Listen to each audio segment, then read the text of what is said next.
9장 17절에서 이사야서 10장 4절까지의 말씀,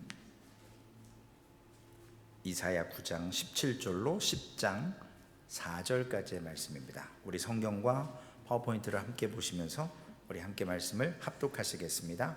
이 백성이 모두 경건하지 아니하며 악을 행하며 모든 입으로 망령되이 말하니, 그러므로 주께서 그들의 장정들을 기뻐하지 아니하시며 그들의 고아와 과부를 긍휼히 여기지 아니하시리라.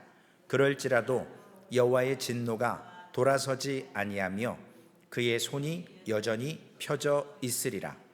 대저 악행은 불타오르는 것 같으니 곧 찔레와 가시를 삼키며 빽빽한 수풀을 살라 연기가 위로 올라가게 함과 같은 것이라. 만군의 여호와의 진노로 말미암아 이 땅이 불타리니 백성은 불의 섭과 같을 것이라. 사람이 자기의 형제를 아끼지 아니하며 오른쪽으로 움킬지라도 줄이고 왼쪽으로 먹을지라도 배부르지 못하여 각각 자기 팔에 고기를 먹을 것이며, 므낫세는 에브라임을, 에브라임은 므낫세를 먹을 것이요 또 그들이 합하여 유다를 치리라. 그럴지라도 여호와의 진노가 돌아서지 아니하며 그의 손이 여전히 펴져 있으리라. 불의한 법령을 만들며 불의한 말을 기록하며 가난한 자를 불공평하게 판결하여 가난한 내 백성의 권리를 박탈하며 과부에게 토색하고 고아의 것을 약탈하는 자는 화 있을진저. 벌하시는 날과 멀리서 오는 환난 때에 너희가 어떻게 하려느냐? 누구에게로 도망하여 도움을 구하겠으며 너희의 영화를 어느 곳에 두려느냐? 포로된 자 아래에 굽부리며 죽임을 당한 자 아래에 엎드려질 따름이니라. 그럴지라도 여호와의 진노가 돌아서지 아니하며 그의 손이 여전히 펴져 있으리라. 아멘.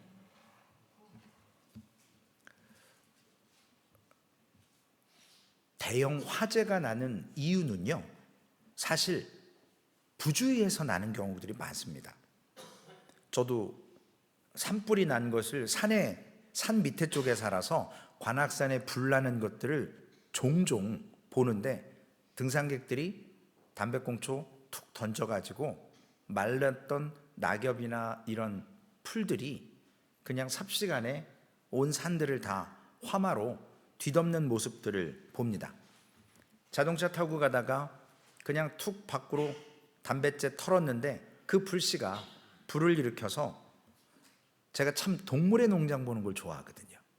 요즘엔 참 시간이 안 돼서 못 보는데 참 동물의 농장을 즐겨보는데, 아프리카 지역도요, 갑자기 메마른 땅에 뭐 수풀도 많이 있지 않지만 화마로 인해서 동물들이 그 삶의 서식지를 떠나서 대이동하는 소떼와 누루, 이러한 모습들을 본 적이 있습니다.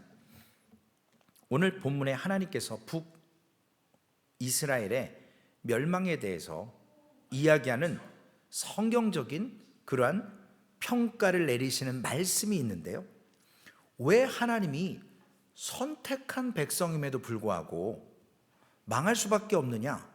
성경적인 답변이 오늘 기록되어져 있습니다. 그것은 너무나도 쉽게 불장난하기 때문에 그래요. 저 어렸을 때 불장난하면 밤에 요에다가 오줌 싼다고 어르신들이 막 이렇게 겁주고 그랬거든요. 이스라엘 백성들이 신앙이 있을 때는요, 웬만한 정도의 악행들은 충분히 자제하고 통제했었어요.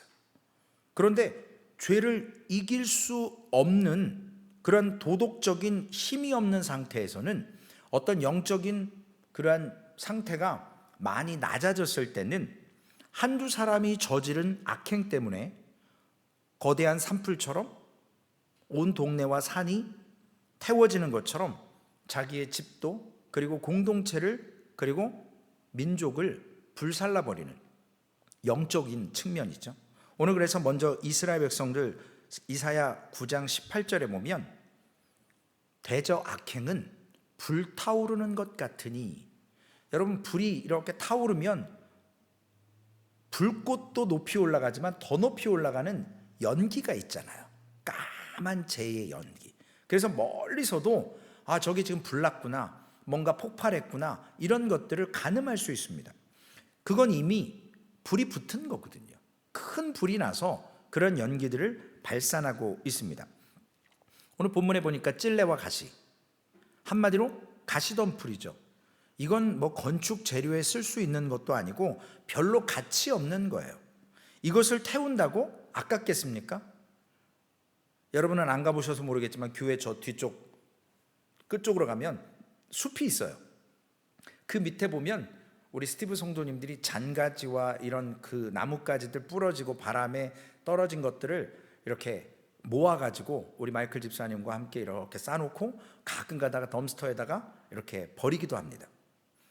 그런데 만약에 거기다가 뭐 하나 이렇게 불씨 딱 던지면 삽시간에 그냥 홀라당 다 타버릴 거예요. 뭔가 이런 불을 지핀다, 작은 것이 큰 불을 일으켜버립니다. 그래서 우리의 삶에 이런 연기가 올라간다는 건 이미 불이 붙었고 큰 불이 일어났다는 의미와 같습니다. 성경이 말하는 이러한 화재, 그것도 큰 대화재는 사실 자그마한 영적 교만과 영적 불신과 영적인 악행 때문에 일어나는 것을 오늘 비유로 오늘 18절에 말씀합니다. 그래서 이스라엘 백성들의 악행을 지금 불이 타오른다라고 기록을 하시는 거예요. 이사야 선지자는 19절에 만군의 여호와의 진노로 말미암아 이 땅이 불타리니 백성은 불에 섭과 같을 것이라, 사람이 자기의 형제를 아끼지 아니하며.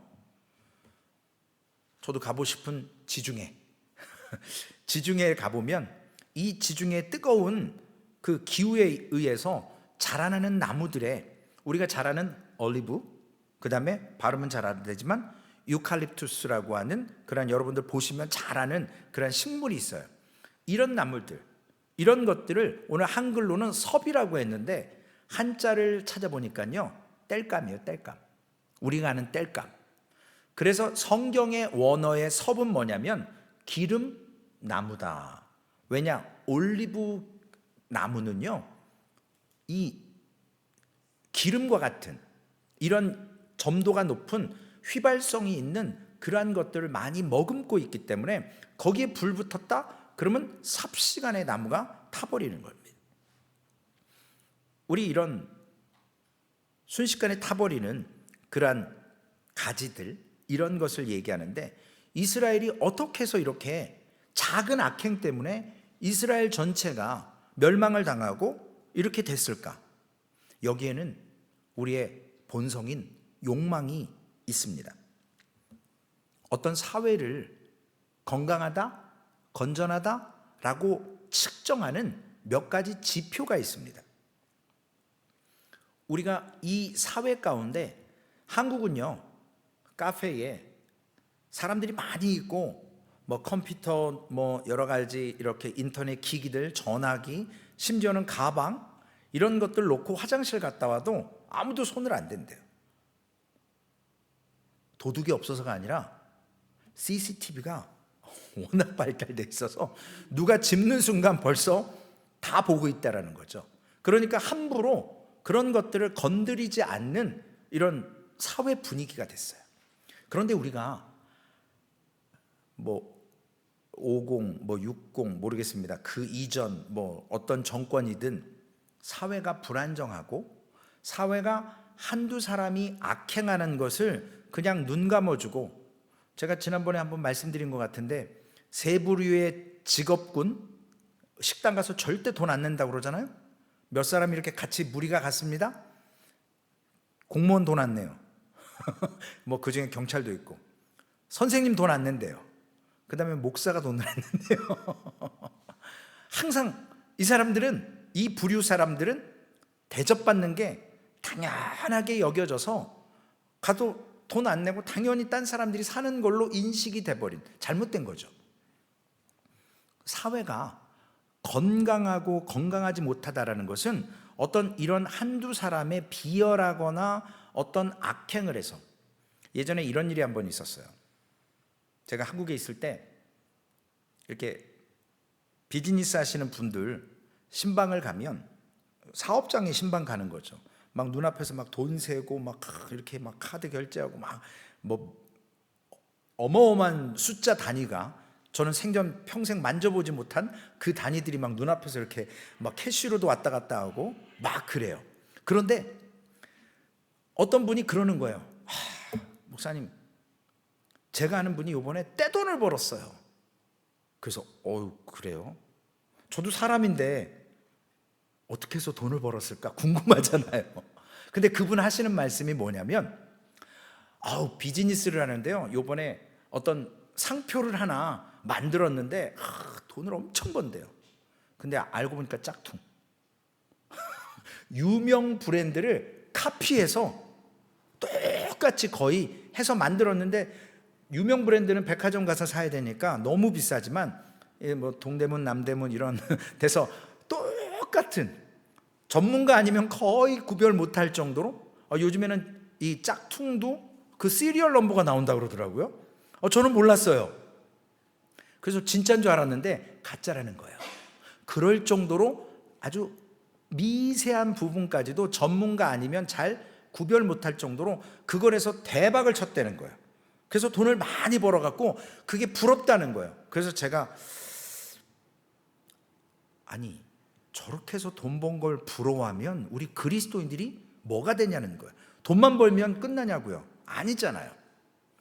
요즘 청소년들이요, 한국에 제가 가끔 뉴스를 보면 중학생들, 초등학생들이 전화기로요 게임을 하는데, 거기에 부모 크레딧 카드 넘버를 넣고 부모님 주민등록 번호 넣고 해가지고 부모님 통장에서 돈이 몇 천만 원씩 빠져나가요. 도박을 하는 거예요. 어떤 한두 명, 클래스에 예를 들어서 30명 있는데 거기에 한두 명이 돈을 뭐 예를 들어서 초등학생이면 뭐 한 10만 원이면 100불이면 크잖아요. 저한테는 커요. 그러면 나머지 애들이 혹 해가지고요, 너도 나도 게임 와가지고 막 몇천 불씩 잃는 거죠. 그러나 그거 경찰에 신고하고 해봐야 IP가 다 해외에 있고 찾아낼 수가 없어요. 이런 것들이 사회의 물가 지수나 인플레이션 증가, 이런 사회적인 악행의 부도덕들, 이런 것들이 그 사회가 건강하냐 건강하지 못하냐, 즉 그런 것들이 발견됐을 때 강하게 처벌해서 싹을 잘라버리면 사람들이 경각심을 느끼죠. 중국이 무서운 나라잖아요. 가끔 뉴스를 보면 중국 젊은 자매들이 막 포승줄에 막 묶여가지고 마지막 식사를 하고 나서 다 총살을 당하거나 뭐 이렇게 교수형에 처해지는데, 그 이유를 알고 봤더니 마약을 했거나 마약을 유통시켰거나 어떤 불법 행위를 했을 때 아주 엄벌에 처해서 다른 사람들이 그런 악행을 따라하지 못하도록 강력하게 해버리더라고요. 그러니까 벌벌 떠는 거예요. 그래도 또 그 틈을 이용해서 돈 벌려고 사기를 하고 하는 사람들이 있습니다. 오늘 이런 것들이 사회에 여러 곳에 있는데, 그게 이제는 한두 사람이 경각심을 통해서 절제가 되면 사회가 건강하지만, 이제 서로 돈 벌겠다고 서로 불법을 저질러서 나도 이번에 한번 한탕 해보자 이러면 그 사회는 건강할 수가 없습니다. 왜 이런 말씀을 드리냐면, 오늘 이스라엘이 망했던 이유 중에 하나가, 여러분 놀라지 마세요, 땅 투기에 있어요. 이런 말 들어보셨나요? 성경에 땅 투기했다고? 근데 오늘 성경을 자세히 보면 땅 투기한 흔적이 나와요. 고대에도요, 모든 땅들은 다 왕의 소유였어요.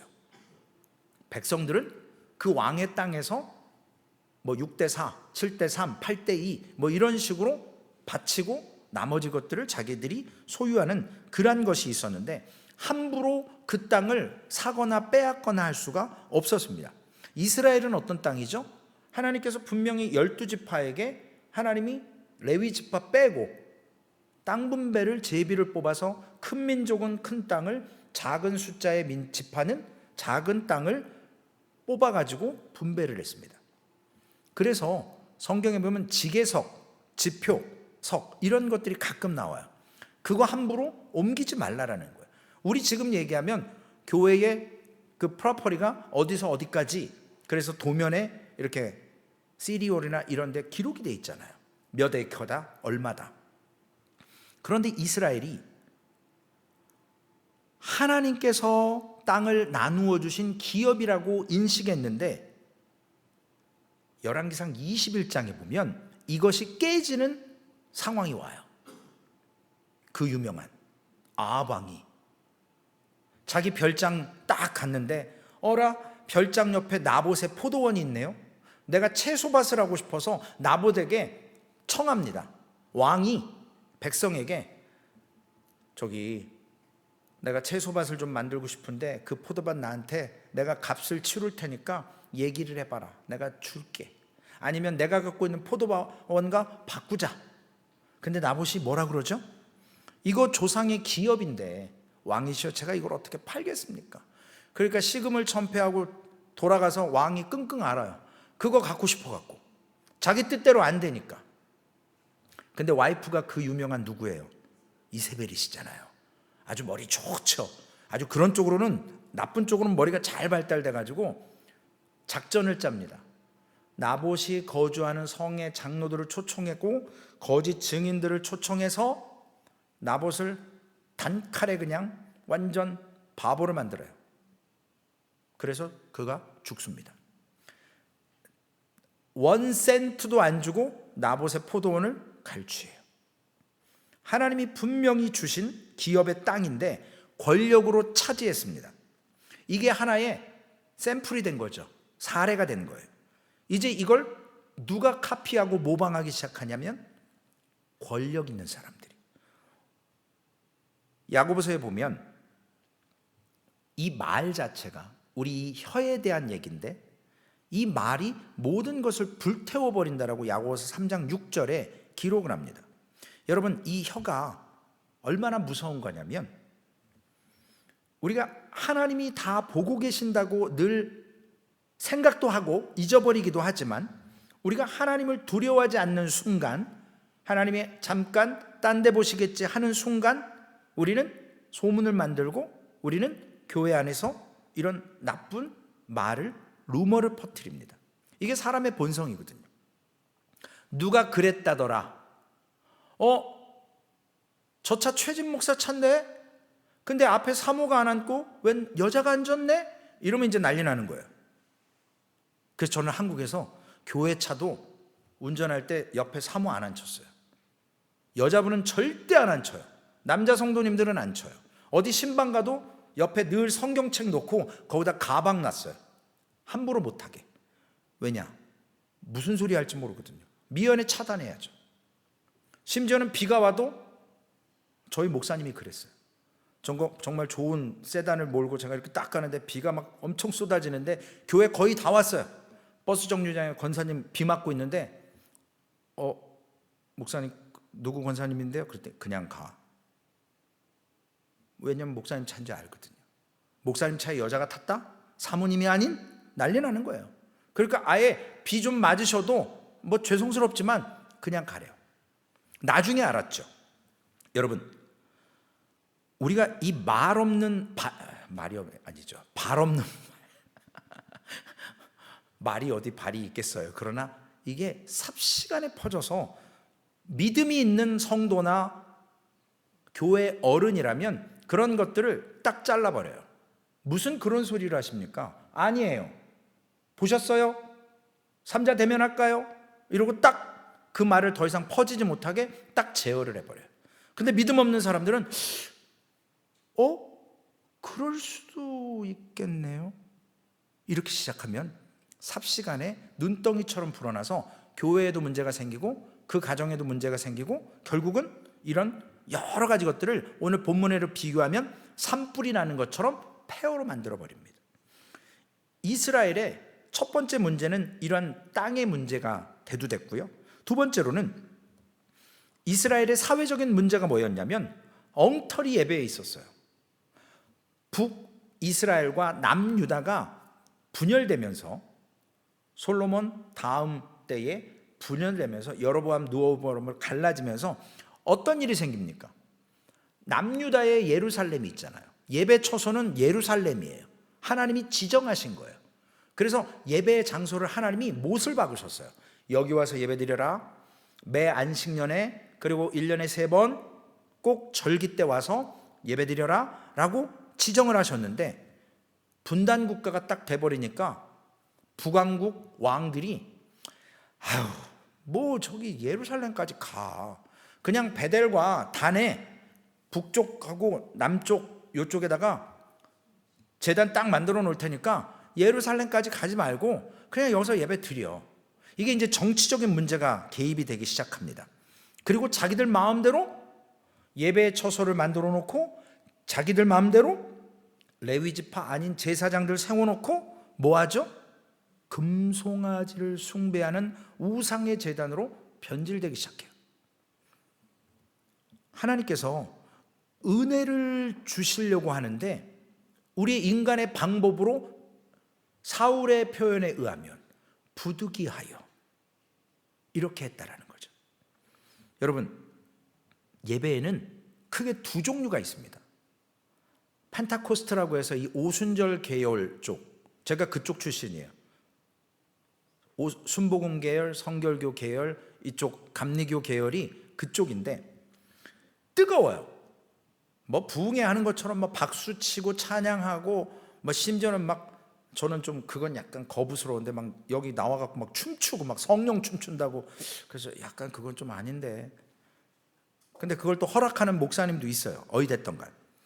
우리 안에 있는 종교의 본성, 즉 인간이 연약하기 때문에 뭔가 신에 대한 그 의지, 이런 내가 뭔가를 믿어야 된다라는 그 본능적인 게 있거든요. 이걸 통해서, 예배를 통해서 마음껏 내가 표현하는 거예요. 내 감정과 내가 울고 싶고 기뻐하고 이런 걸 예배를 통해서 온전히 쏟아내면서 또한 얻어 누리려고 하는 예배가 있고요. 또 다른 하나는 이제 장로교 고신 측이나 이쪽 좀 보수적인 쪽이죠. 말씀으로 인해서 분별하는 거죠. 그리고 진짜 감정이 앞서고 이런 뭐 박수치고 이런 것보다는 정말 마음으로, 머리로, 영을 통해서 하나님 이 말씀이 어떤지를 잡아가는 그러한 죄를 지적하고 회개를 하고 하나님 앞에 죄사함을 받는 예배로, 물론 두 예배다 죄사함은 있어요. 그런데 예루살렘에 남유다에 있었던 예배는요, 이런 회개하는 예배, 하나님이 원하시는 처음 예배의 모습을 유지하고 있었어요. 그런데 북이스라엘은 이제는 예배를 예루살렘으로 오지 않고 편리상 베델과 단에 예배를 드리기 시작하면서 점점 종교화되고 죄의 지적이 없어지고 회개가 없어지고 사람들의 편리에 따라서 뭐 안식일날 가도 좋고 절기에 가도 좋고 안 가도 좋고 이렇게 바뀌기 시작합니다. 그러니까 나중에는 금송아지 우상을 숭배하는 곳으로 타락해버리는 거예요. 여러분, 예배는요, 죄의 문제를 걸고 넘어가지 않으면 하나님 앞으로 나아갈 수가 없어요. 예수 그리스도를 통과해만 갈 수 있는 것이 예배예요.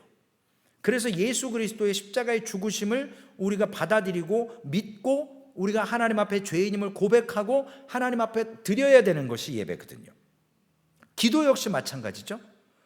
왕의 이름으로, 대통령의 이름으로, 목사의 이름으로, 우리 조상의 이름으로 절대로 그 사람들의 이름을 빌어서 기도한다고 안 받아들여져요.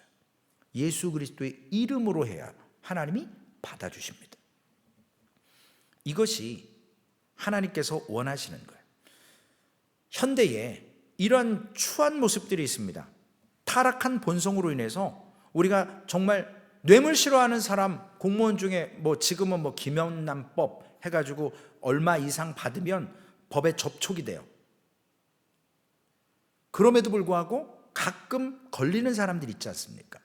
왜냐하면 그 잠깐의 그 눈앞의 이익에 눈이 가려져서 결국엔 자기의 지위까지도 잊어버리게 되는 모습입니다.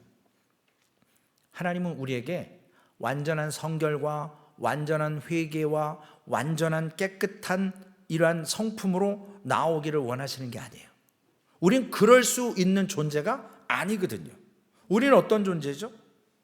하나님이 원하시는 건 완전한 게 아니라 우리가 하나님 앞에 완전할 수 없다라는 걸 인정하고 그 문제를 예수 그리스도께서 해결하심을 믿고 나의 연약함을 고백할 때 내가 비록 죄인이고 내가 비록 연약하지만 하나님께서는 영접해 주시는 겁니다. 그래야 숲을 다 태우지 않는 거예요. 그냥 잠깐의 불장난이 그냥 그 지역만 살짝 태우고 진화가 되는, 그래서 더 많은 손실을 당하지 않도록 해야 하는 것이 회개의 모습이거든요.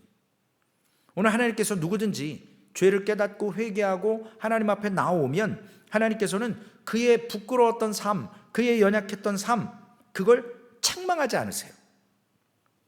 회개하면 용서해 주십니다. 그러나 중요한 건 하나님께만 죄사함으로 용서함 받아서 끝나는 게 아니라 사람에게 피해를 줬다면, 공동체에 피해를 줬다면 공동체에 그 사람에게 또 회개해야 돼요. 그들이 용납해 줘야 완전히 해결되는 거예요. 그런데 우리는 하나님께는 회개해요. 기도하며. 근데 공동체와 사람에게는 절대 회개하지 않습니다. 왜냐? 자존심이 있거든요. 자존심이. 제가 이걸 가지고 장로교회에서 치열하게 싸웠어요. 장로들하고. 그 교만함을 놓고, 물론 저도 죄인이에요. 그러나 그걸 지적하고 말씀을 통해서 깨져야 교회가 세워지는데 윗물이 막지 않은데요. 장로라는 그룹이 변하지 않으면 평신도들이 어떻게 변하겠어요? 하나님 앞에 결국 책망을 우리에게 지적하시고 회개하게 하시는데 이런 것들이 무너지죠? 그러면 뭐가 되냐면 혼란이 와요. 교회에서도 내 주장해도 되네? 교회에서도 내 목소리 좀 세게 해도 괜찮네? 이러면 심각해지는 거예요. 늘 우리의 경험, 우리의 지식, 우리의 생각, 우리의 신앙의 연수 하나님 앞에 내려놔야 돼요. 하나님께서 쓰실 수 있도록 준비되어야 됩니다. 내 힘으로 하는 게 절대 아니거든요.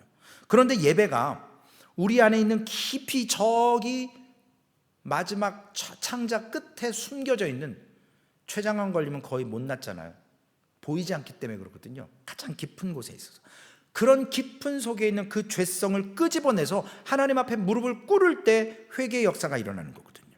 그러면 하나님이 거룩으로 채워지는 삶을 통해서 우리가 흥분하거나 막 랄랄랄라 한다고 해결되는 게 아니라 정말 하나님이 우리에게 기쁨을 주는 예배를 우리가 얻을 수 있어요.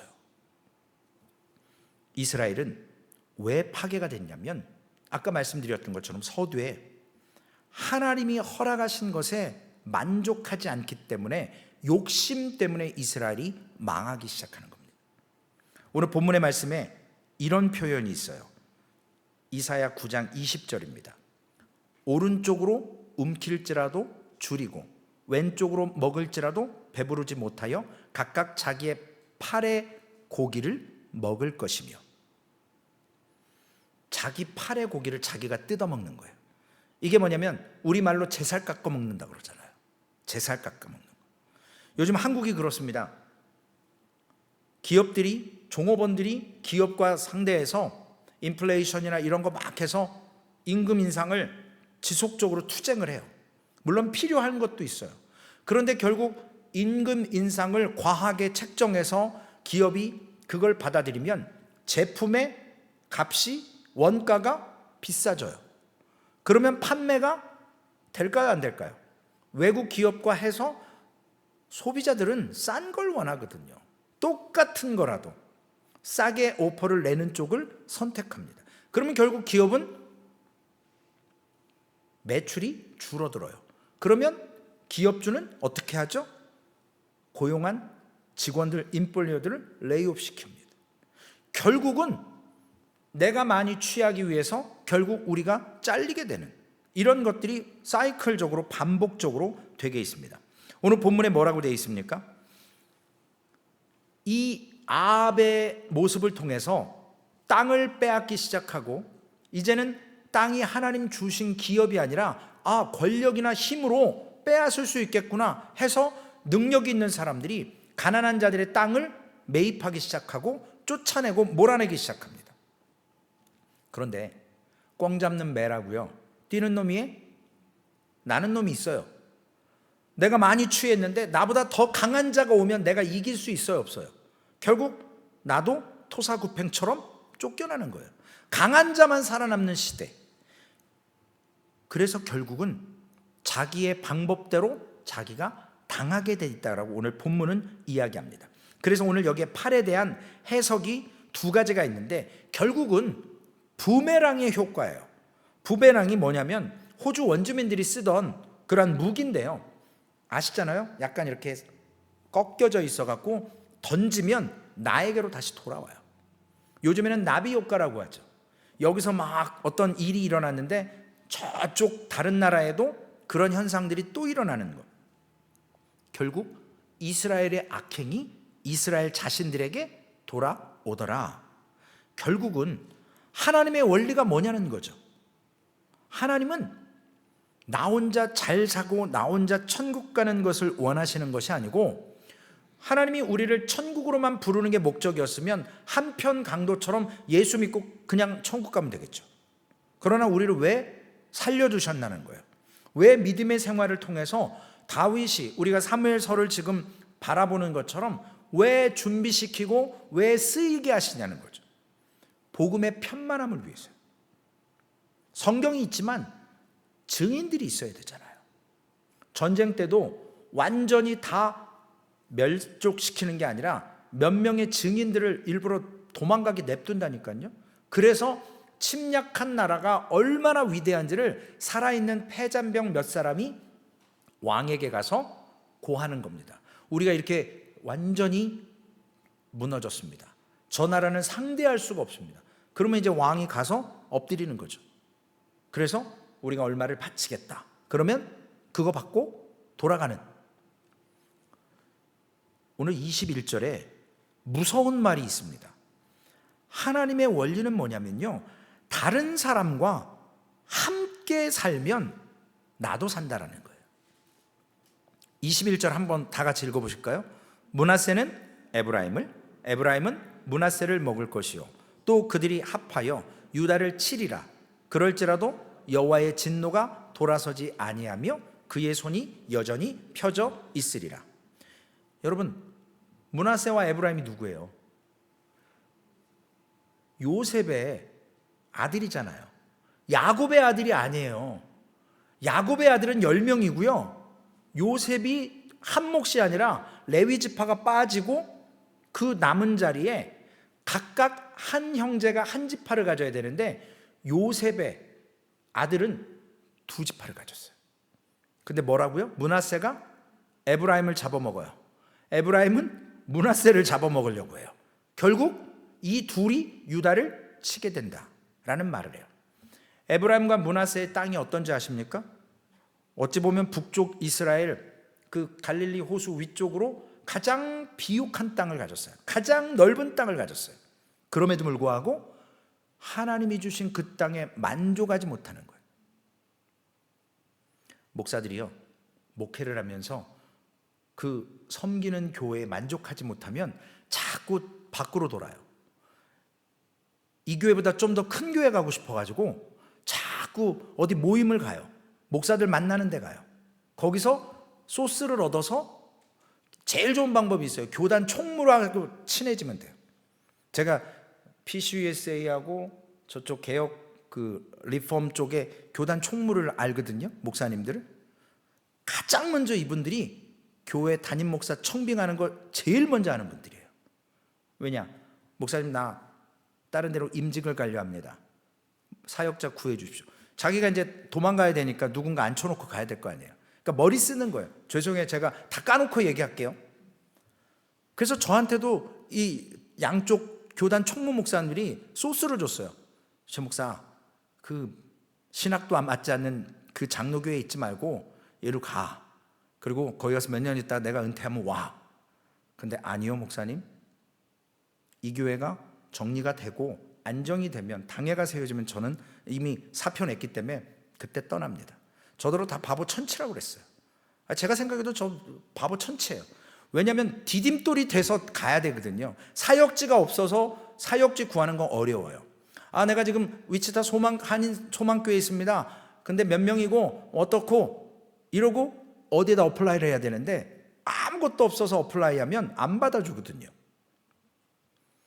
이런 것들이 뭐냐면 내가 가진 것에 만족하지 못해서 자꾸 좀 더 나은 대로 인간적인 생각으로 점프합니다. 그래서 한국 대형 교회들이 미국에서 좀 목회 좀 괜찮게 한다 그러면 다 데리고 가잖아요. 근데 다 잘 되는 게 아니죠. 보면 아시잖아요. 뭐 가는 게 나쁜 건 아니에요. 그러나 오늘 성경의 므낫세와 에브라임의 모습을 보세요. 다른 지파들은 한 지파가 한 몫을 가졌는데 이 요셉의 두 아들은 므낫세와 에브라임은 가장 큰 지파고 두 몫을 가졌는데도 이들은 끝없는 욕심 때문에 하나님이 주신 것에 만족하지 못했어요. 저는 소망교회에 참 만족하고 있습니다. 성도님들은 저를 만족 안 하겠지만 저 자신은 참 만족하고 있어요. 쓰임받는 거에 대해서. 여러분, 공룡이 왜 망했냐고 저는 늘 관심이 있었거든요. 창조과학을 공부하면서 이게 노아 홍수 때 다 없어졌나? 방주에 과연 공룡이 들어갔을까? 막 이상한 생각을 막 해봐요. 아직 모르니까. 그런데 많은 생물학자들이 결론을 하나 추측으로 내놨는데 그게 뭐냐면 공룡이 멸절한 원인은 공룡이 자체적으로 너무 비대해졌기 때문에 무너졌다라는 거예요. 멸종했다라는 거예요. 이 말은 뭐냐면 므낫세와 에브라임의 모습을 지적하는 것과 똑같습니다. 이스라엘이 이웃을 돌아보지 않기 시작하면서 어떤 일이 일어났어요? 점차 망하기 시작했습니다. 오늘 욕심은요, 자기 살 물어뜯는 거예요. 내가 가진 거에 만족하지 못하면 결국은 스스로 갉아먹어서 그렇게 되는 것입니다. 여러분, 한국에 어떤 못 사는 지역이 개발이 된다고 쳐요. 아파트가 들어와요. 그러면 그 못 사는 분들 다 어디로 가죠? 더 못 사는 지역으로 이사 가요. 제가 살던 지역이 그랬어요. 판자촌이었고 상위 용사들, 월남전 참전 용사들이 있어서 한쪽 다리 없고 팔도 없고 뭐 얼굴 안면도 일그러지고 뇌 한쪽 부분도 없고 이런 분들이 막 어렸을 때 학교 주변에 그런 분들이 있어서 무섭기도 했지만 나중에 알았어요. 거기가 용사촌이라는 거, 그리고 수재민 지역이라는 거. 달동네였으니까요. 근데 거기 아파트가 딱 개발된다고 하니까 그 가난한 사람들은 아파트 들어갈 돈이 없거든요. 서울의 더 외곽 지역, 다른 지역으로 다 이주하기 시작하더라고요. 이게 뭐냐면 함께 살지 못한다라는 거예요. 공존하는 법을 사회가 있는 자는 괜찮지만 없는 자는 너무나도 심각한 모습을 봅니다. 이제 우리의 모습을 잠깐 볼까요? 소망교회가 과연 우리가 서로 공존하는 교회입니까? 성도님들이? 이걸로 한번 우리가 생각해 봐야 돼요. 하나님께서 오늘 이스라엘 백성들의 이러한 멸망의 또 다른 가장 큰 원인 중에 하나가 뭐냐면 이 신앙의 관계를 저버리는 것. 그래서 10장 1절과 2절 말씀, 불의한 법령을 만들며 불의한 말을 기록하며 가난한 자를 불공평하게 판결하며 가난한 내 백성의 권리를 박탈하며 과부에게 토색하고 고아의 것을 약탈하는 자는 화 있을진저. 하나님께서 이스라엘 백성들에게 요구하신 것이 형제 관계들. 성경에 고아와 과부는 교회가 책임을 지는 거예요. 진짜 순수한 과부요. 가족 있는 분들 말고, 남편도 없고 자녀도 없을 때, 그리고 부모가 아예 없을 때, 이런 분들은 오늘 말씀에 있는 것처럼 불의한 법령, 불의한 말, 이게 페어한 것 같지만, 공평한 것 같지만 약한 자들에게는요, 이게 법이 공평한 게 아니에요. 얼마나 약한 자들에게는 이 법이 어려운지 우리가 현실적으로도 보지 않습니까? 불의한 법령은 세상이 공평하다고 말할지라도 안 공평하거든요.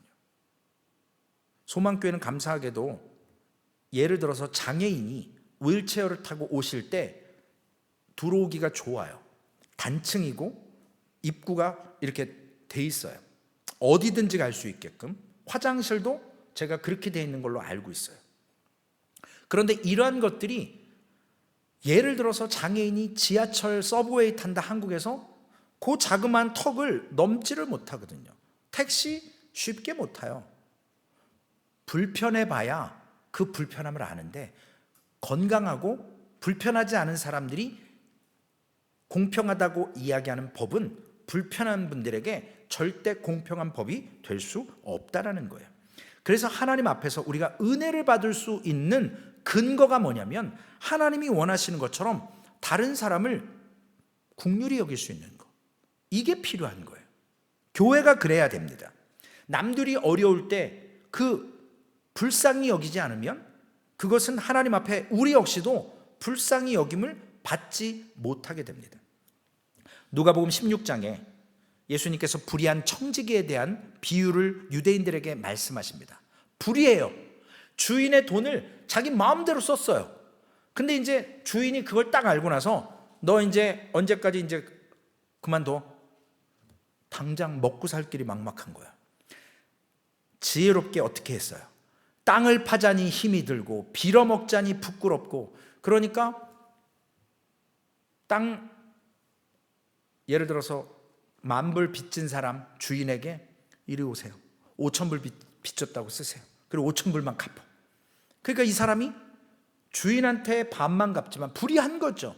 그러나 이 쫓겨날 사람에게는 도움을 준 사람이 되는 거예요. 이런 사람들을 많이 만들어 놓고 나서 주인이 봤을 때, 예수님께서 보셨을 때 여전히 주인의 재산을 낭비한 건 사실이지만 자신의 미래에 대해서 낭비한 거기 때문에 주인의 빚진 자를 불러서 빚을 많이 줄여 줌으로 인해서 오히려 다른 사람을 살려주고 자기도 살 길을 갖는다라는 것. 하나님께서 이스라엘 백성들에게 원하시는 것이 이것입니다. 결론의 말씀으로 우리에게 아직 시간이 있습니다. 우리가 가진 것들 알지 못하는 사람들에게 나눠야 돼요. 3절과 4절 말씀에 보면 어제 우리 요엘서 공부했을 때 중요한 말이 있었죠. 여호와의 날, 오늘 벌하시는 날, 환난의 때 나오죠. 그리고 오늘 몇 번 지속적으로 나오는 단어가 있습니다. 여호와의 진노. 주일날 설교가 다윗의 거룩한 진노예요. 다윗이 진노했어요. 왜 진노했을까요? 아실 거예요. 포로던 자 아래 굽으리고 죽임당한 자 아래 엎드려질 따름입니다. 하나님의 손이 여전히 펴져 있어요. 왜냐? 하나님의 진노가 아직 돌아서지 않았거든요. 하나님께서 진노하세요. 왜요?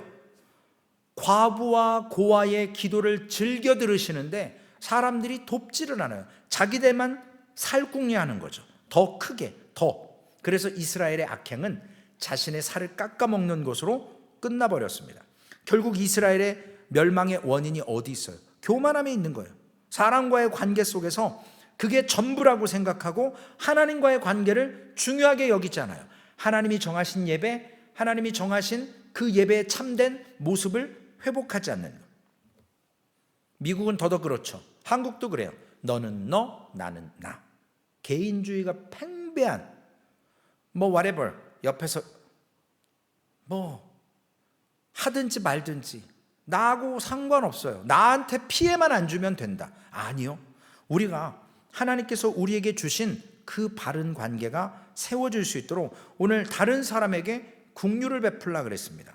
우리 소망교회가 위치타 지역에 물론 보이게 보이지 않게 긍휼을 베풀고 사람을 세워가는 일들을 하고 있지만 오늘 말씀 앞에서 우리가 하나님 앞에 다시금 과연 나 역시도 다른 사람을 긍휼히 여기고 내가 하나님 앞에 섰을 때 과연 긍휼함을 받을 수 있는 존재가 될 수 있는가? 과연 그 환난 날에 하나님께 피할 수 있는 길을 내가 걸을 수 있는가? 한번 이스라엘의 악행의 결과를 보면서 우리의 삶을 돌이켜보시기를 주님의 이름으로 부탁을 드리겠습니다. 기도하시겠습니다. 살아계신 아버지 하나님, 예배가 있는 곳에 하나님 앞에 신령과 진정으로 예배하라고 했습니다. 하나님, 인간이 세운 베델과 단에 드렸던 예배는 잠시 저들이 하나님을 기억하고 잠시 은혜가 있었는지는 모르겠지만 이제는 우상 숭배로 타락했고, 이제는 하나님이 정하신 안식일이나 절기에 가도 그만 안 가도 그만, 이제는 신본주의가 아니라 이제는 사람이 부득이하여 인본주의 속에서 사람의 형편대로, 하나님 사람의 소견대로, 옳은 대로 행하기 시작했습니다. 하나님이 정하신 법을 우리가 교만하여서 그 관계를 깨뜨리고 하나님이 지정하신 땅의 지계석을 함부로 옮기고 아방처럼 나봇의 땅을 이세벨의 꾀임에 의해서 무고한 시민을 억울하게 누명씌워서 한 푼도 주지 않고 그 땅을 빼앗은 전례를 통해서 많은 사람들이 그러한 다른 연약한 자들의 땅을 권력으로 빼앗고 쫓겨내고 결국 자신들도 자신들의 살을 깎아먹고 하나님의 심판 앞에 서게 됩니다. 하나님, 오늘 성경은 2000년, 3000년 전의 이야기가 아니라 오늘 이 말씀이 우리의 시대에도 적용됨을 경각하게 하여 주옵소서. 하나님, 소망교회 하나님께서 이러한 악행의 모습, 하나님 혀가 모든 것을 불태워버리는 것처럼 우리 안에 있는 이 본성과 이 자그마한 악행들을 단호하게 끊어내고 하나님 앞에 관계를 올바로 세우고 예배를 통해서 죄를 지적하고 하나님 앞에 회개하며 돌아서는 인생 되게 하여 주시옵소서. 우리 구주 예수님의 이름으로 감사하며 기도 올리옵나이다. 아멘. 하늘에 계신 우리 아버지여, 이름이 거룩히 여김을 받으시오며 나라에 임하옵시며 뜻이 하늘에서 이루어진 것 같이 땅에서도 이루어지리라. 오늘날 우리에게 일용할 양식을 주옵시고 우리가 우리에게 죄 지은 자를 사하여 준 것 같이 우리의 죄를 사하여 주옵시고 우리를 시험에 들게 하지 마옵시며 다만 악에서 구하옵소서. 대개 나라와 권세와 영광이 아버지께 영원히 있사옵나이다. 아멘.